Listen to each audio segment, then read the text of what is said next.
नमस्कार, जय जोहार। मैं डीपी शर्मा आप सबका अभिनंदन स्वागत करता हूं। 17 जुलाई को मानगढ़ धाम आने वाले उन सभी भाइयों और बहनों का मैं दिल की अंतरिम गहराई के साथ में स्वागत अभिनंदन करता हूं। आप सबको क्रांतिकारी जोहार। मानगढ़ धाम की रैली में जब आप लोग आओ तो आपको कुछ सावधानियों का ध्यान रखना पड़ेगा। बहुत सारी बातें हैं और मेरी बातों को आप गौर से सुने, क्योंकि ये बातें अपने लिए बहुत जरूरी है। अनुशासनहीनता न हो और कोई भी गलत कार्य न हो, उसके लिए ये एक जागरूक वीडियो है। सब तक ये मैसेज जाना चाहिए कि आपको उस महारैली में क्या क्या सावधानी रखनी चाहिए। इस महारैली से संबंधित, मानगढ़ धाम से संबंधित तमाम वीडियो, ऑथेंटिक वीडियो आपके पास आते जाएंगे। लेकिन चैनल को आप सब्सक्राइब कर लेना और 4 राज्यों से आने वाले सभी आदिवासी भाई और गैर आदिवासी भाई जो इसमें शामिल होने वाले हैं, उन सभी तक ये वीडियो भी पहुंचाना चाहिए। सबसे पहले आप लोगों को मानगढ़ धाम जब आप आओ, प्रशासन का पूरा सहयोग करना है। पुलिस वालों का भी व्यवस्था बनाए रखने में सहयोग करना है और उनका सम्मान करना है। आपको कोई अनैतिकता नहीं करनी है और पुलिस वालों से फालतू में भिड़ना नहीं है बेमतलब कि सामने 4 खड़े और आप 8 हो तो आप 8 की दोस्त दिखाओ। बिल्कुल नहीं। पुलिस प्रशासन हमारी सेवा में हमेशा तैनात रहती है और पुलिस का कार्य भी सेवा करने का ही काम है और पुलिस और प्रशासन आपकी सहायता के लिए वहां पर खड़ेगा। तो व्यवस्था बनाए रखने में आप सबका पूरा इसमें सहयोग रहेगा। एकता का संदेश तभी जाएगा जब हम लोग एक होकर आएंगे और हमारी बात को अच्छे से रखेंगे और हम लोग वहां आदर पूर्वक वहां पेश होंगे। 4 राज्य के लोग आएंगे तो अनुमानन 5 लाख लोग वहां पर आएंगे। तो जाहिर सी बात है, सड़कें छोटी है, जगह भी कम पड़ जाती है, तो लाइन वगैरह भी बनेगी, व्यवस्था भी बनेगी, भीड़ भड़ाका भी होगा। धक्का मुक्की और भगदड़ जैसी स्थिति, अफवाहों पर ध्यान न दे।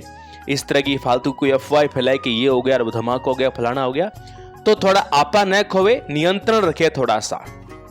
कोई अन्य समाज का व्यक्ति यदि इस महारैली में भाग लेता है तो उसका सम्मान करे। उसको ऐसे टारगेट ना करे तू आदिवासी है क्या, तू आदिवासी क्यों नहीं है, आदिवासी न होके क्यों कर रहा है, उसको इस तरह से प्रताड़ित न करे और उसको मानसिक प्रेशर में न डाले। हालांकि कई लोग मुझे बोलते हैं, लेकिन मुझे छेड़ने के लिए ताकत चाहिए। मुझे बोलते हैं आप आदिवासी नहीं, उनके लिए आवाज क्यों उठाते? मेरी इच्छा। आर्टिकल 19 मुझे स्वतंत्र देता है, मेरी इच्छा। कौन हो आप मुझे रोकने वाले? इससे भी बड़ी बात, शराब पीकर नहीं आएंगे। यदि आप इस महारैली में मानगढ़ धाम के अंदर शराब पीकर आते हो तो गलत बात है, अच्छी बात नहीं है। माना कि आपको शराब पीने का आर्टिकल 19 अधिकार देता है, लेकिन शराब पीकर आप किसी को परेशानी होती है तो आपको जूत पड़ने के भी अधिकार है, याद रखना। इसलिए शराब पीकर कोई भी अनैतिकता नहीं करनी है और शराब पीकर आना ही नहीं, क्योंकि हम जो ये संघर्ष जो कर रहे हैं, ये रैली जो होने जा रही है, ये गोविंद गिरी गुरु जी महाराज थे, उनके स्मृति में उन्होंने जो मांग रखी, हम यदि वहां पर ऐसा काम करके आएंगे या शराब वगैरह पीकर वहां पर आएंगे तो हम हमारे लक्ष्य से भटक जाएंगे। ऐसा नहीं करना है। धूम्रपान जहां तक हो नहीं करे। फिर भी कईयों के धूम्रपान की यदि उठती है तो वो इस बात का जरूर ध्यान रखें कि आपके धूम्रपान करने से किसी साथी को या वहां पर आए हुए को परेशानी बिल्कुल नहीं होनी चाहिए। इस बात का प्रॉपर आपको ध्यान रखना है। एक और गजब की बात, सड़कें छोटी है तो लोग वहां पहाड़ी है तो उसके ऊपर साइडों से चढ़ जाते हैं, लेकिन आसपास खेत बहुत ज्यादा है, खेत किसान है, वहां खेती करते हैं, तो उनकी फसलों का विशेष तौर पर ध्यान रखें, उनकी फसलों को खराब न करें। पगडंडियां जो बनी हुई है, उन पगडंडियों का सहारा लें। पगडंडियों के रास्ते से ही आप ज़्यादातर आएँ। यदि आसपास के गांवों से आ रहे हैं तो 2 रास्ते बताते हैं। एक साउथ से रास्ता आ रहा है, जो गुजरात से रास्ता आता है, एक इधर से राजस्थान की तरफ। 2 रास्ते हैं, बीच के अंदर पहाड़ी पर ये स्थान बताते हैं। दोनों तरफ से आप आइए, कोई दिक्कत नहीं, लेकिन फिर भी आप साइड से आते हो, पहाड़ी से चढ़ते हो, सावधानी। प्लस आसपास जो छोटे मोटे खेत हैं, उन खेतों के अंदर नुकसान किसी भी किसान का नहीं होना चाहिए। किसी किसान की रोजी रोटी पर लात नहीं मारनी है। आप बाहर से आओगे, ट्रैफिक व्यवस्था भी आपकी डगमगाएगी। किसी को ओवरटेक करने की कोशिश न करें। लाइन में चले, एक क्रमबद्ध तरीके से चले। ये जो अपने युवा है, इनमें थोड़ा जोश ज्यादा होता है। मैं मेरे युवा छोटे भाइयों से कहना चाहूंगा, आप थोड़ा सा कंट्रोल में रहें और व्यवस्था बना के रखें। बहुत ज़्यादा अनावश्यक हॉर्न का प्रयोग न करें, ची ची ची ची इरिटेट न करें और आप क्रमबद्ध तरीके से चले और हू हल्ला। आपको जश्न मनाना है मनाओ, आप उल्लास कर सकते हो, आपको खुशी है इस बात की कि आप मानगढ़ धाम जा रहे हो, जश्न मना सकते हो, मौज मस्ती कर सकते हो, लेकिन उस मौज मस्ती से दूसरे को परेशानी नहीं होनी चाहिए। गाड़ियां ओवरटेक नहीं करनी है, क्रमबद्ध तरीके से गाड़ियां चलनी चाहिए। एक और बड़ी बात, यदि किसी भाई की गाड़ी खराब हो जाती है तो उसको सहयोग करें। मशीन है, खराब हो भी सकती है, कोई बड़ी बात नहीं है। तो मशीन है तो सहयोग करें और गाड़ियां जिनकी खराब हो जाए तो उनका साथ देना है। बहन बेटियां कोई वहां दिखती है, कोई आती है तो उनको देखकर अभद्र टिप्पणी न करें, कोई किसी प्रकार का इशारा न करे जिससे हमारी बहन बेटी वहां आने से कतराए। कभी ऐसा नहीं करना है। और आमतौर पर मैं देखता हूं कि गाली गलौज हर व्यक्ति करता है, कोई बड़ी बात नहीं, कर ही लेता है, लेकिन उस सभा में विशेष तौर पर ध्यान रखें, मर्यादा का ध्यान रखें। हमारे बुजुर्ग भी आएंगे, किशोर भी आएंगे, मध्य अवस्था के भी आएंगे और टीनेज के भी आएंगे, जो नए नए जवान हुए वो भी आएंगे। तो गाली गलौज का विशेष तौर पर ध्यान रखें, गाली गलौज न करें, गाली गलौज से बचने की कोशिश करें। बहन बेटी भी कोई आए तो अच्छा नहीं लगता है, गाली गलौज नहीं करनी है। ये हमारे इस मूल लक्ष्य से फिर अपने को भटकाएगा।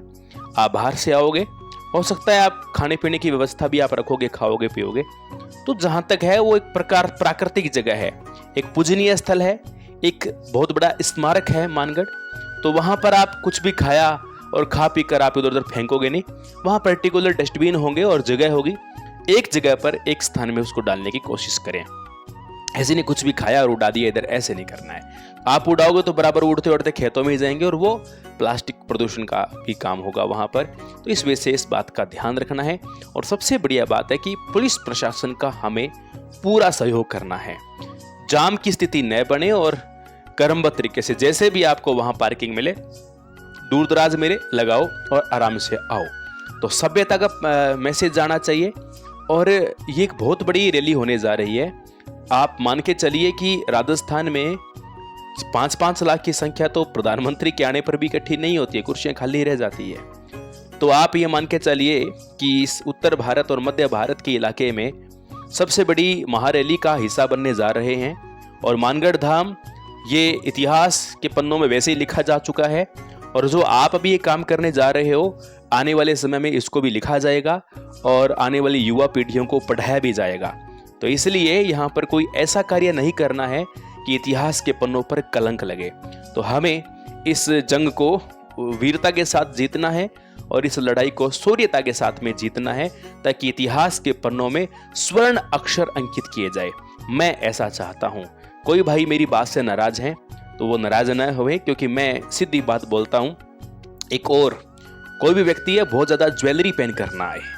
किसी के पास यदि गोल्ड की चेन है, गोल्ड का कड़ा है, गोल्ड की अंगूठियां हैं, अच्छी बात है, सबके पास होते हैं। तो इसमें दिखावे की बहुत रैली है। देखो, अपवाद भी आपको पता है 2-5-10% आ सकते हैं। तो आप ज्वेलरी, कोई बहन बेटी है तो ज्वेलरी का विशेष तौर पर ध्यान रखें।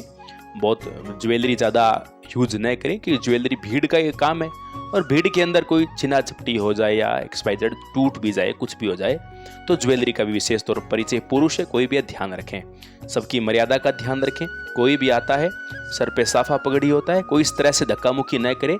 किसी के सर का जो ताज है और हमारी जो पगड़ी होती है ना, सर का साफा होता है, वो हमारी लिहाज होती है, वो हमारा सम्मान होता है। कि आप धक्का मुक्की में नारेबाजी करो और कुछ और करो तो किसी प्रकार से वो उसको नुकसान नहीं होना चाहिए। हमारे सर का जो ताज है वो सरोकार रहना चाहिए। मैं ऐसा चाहता हूँ। ये बहुत ही शांति प्रिय एक मैसेज जाए और शांति प्रिय और सबसे बड़ी महारैली साबित हो, इतिहास के पन्नों पे स्वर्ण अक्षर में इसका इतिहास लिखा जाए। मैं ये चाहता हूँ, आप मेरा साथ जरूर देंगे, मुझे विश्वास है। और इसको पूर्णतः सबके साथ शेयर करें ताकि ये मैसेज सब तक जाए और जो अपवाद है वो सुधरने की कोशिश करें। जय हिंद, जय भारत, जय जोहार।